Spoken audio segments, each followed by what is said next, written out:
This recipe is for a very simple, minimal ingredient potatoes au gratin. It's just gonna have russet potatoes, flour and butter to make a roux with some milk and some cheddar cheese, and a little bit of garlic or onion is optional. So the first thing that we need to do is peel the potatoes, wash them, and cut them relatively thin. You can use a mandolin to do this, but a lot of people don't have that and it can be dangerous. So you just wanna thinly slice the potatoes.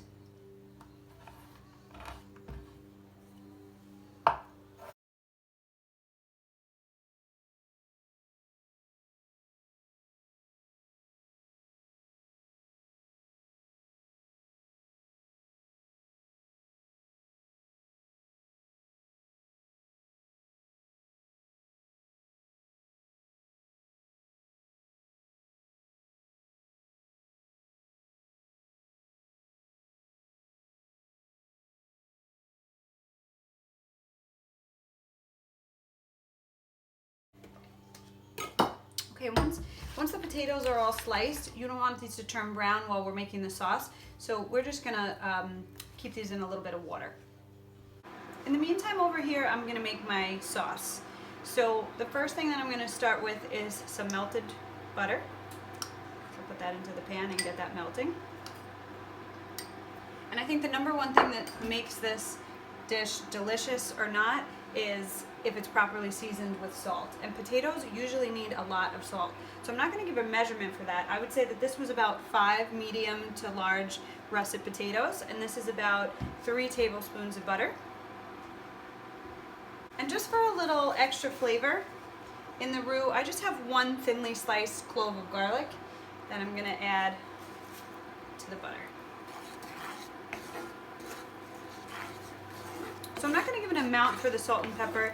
Instead, I'm just going to suggest that you taste the sauce, and it should be highly seasoned with salt and pepper, because you really can't mix up the potatoes once they go into the oven. And I'm using this pan because this is a cast iron pan. It holds heat really well, and I'm going to bake it right in this.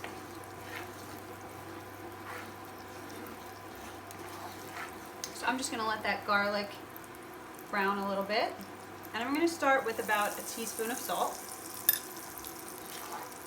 because that was unsalted butter.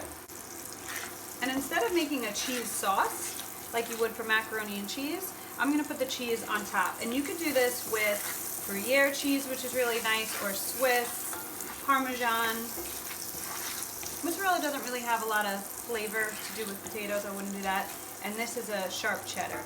So I see that my garlic is getting a little bit brown. I don't want to burn it. I'm going to lower my heat. And I'm going to add in equal parts flour. So this is about 3 tablespoons of flour.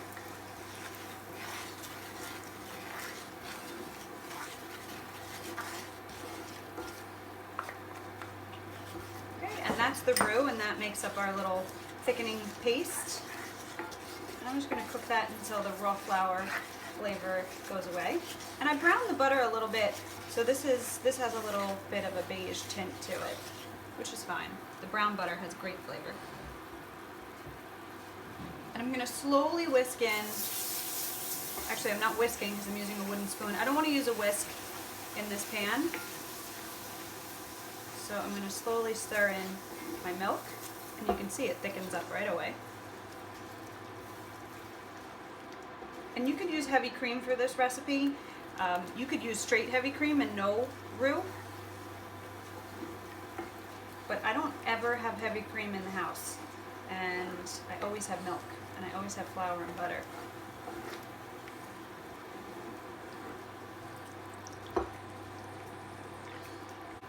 I'm not adding the rest of the milk until the lump goes away. And now I'm going to add a little bit more of the milk.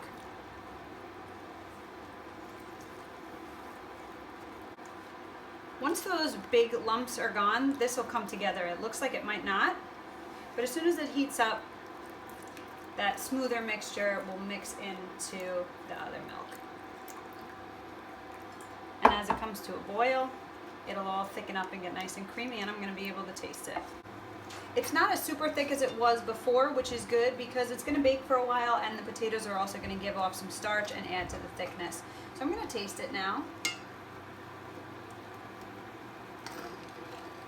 and it's very bland. So that was only 1 teaspoon of salt. I'm gonna go ahead and add another teaspoon and a half. So that's 1.5 teaspoons to start. Remember, highly seasoned. Otherwise it will be very bland.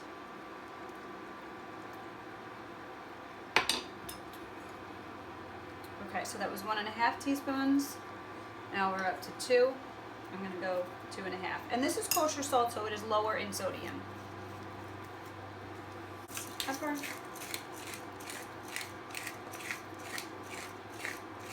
And think about how many potatoes. That's a lot of potatoes, so you really need this sauce to be seasoned enough that it's gonna get through to all those potatoes. I'm gonna add in my potatoes, make sure that they're all well coated.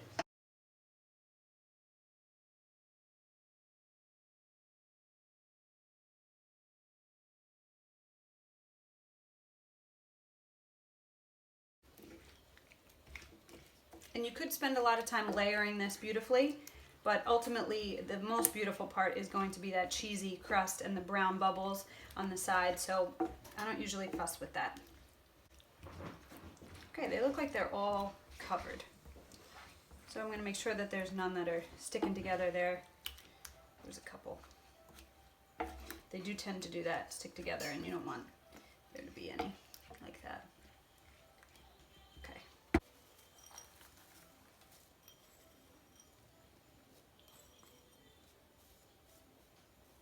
You could also add a little bit of Parmesan if you have it. And you're going to finish this with some chopped parsley, give it some beautiful color.